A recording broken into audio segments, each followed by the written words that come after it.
Hello，大家好，歡迎大家嚟到我嘅 YouTube channel。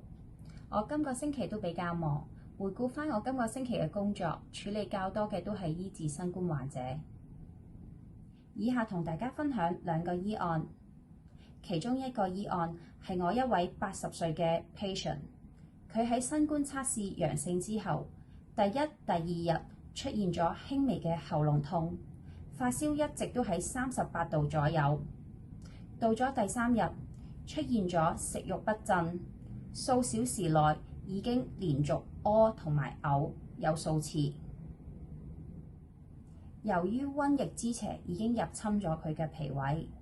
我幫佢視像診症咗之後，覺得佢嘅情況已經唔可以再拖，立即送咗中藥到佢屋企。喺佢服藥數小時之後，佢嘅電話回訪話肚屙嘅現象同埋嘔吐嘅現象都已經消失咗。第二個醫案係一位年輕嘅女 patient，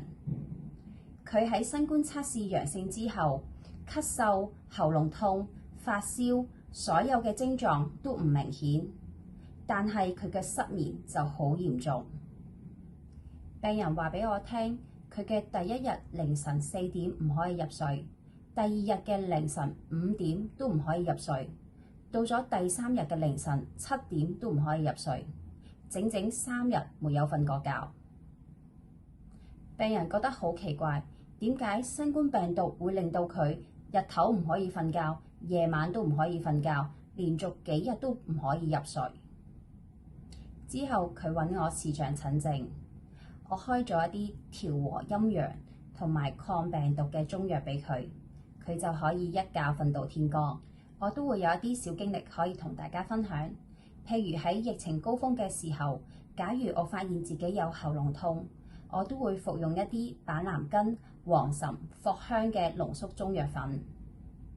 今日帶出一個訊息俾大家，就係正氣存內，邪不可干。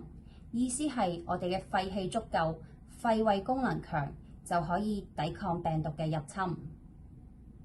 喺呢個疫情嘅期間，希望大家都可以保持健康嘅身體去面對呢個疫情。好啦，多謝晒大家，我今日嘅分享就到呢度啦。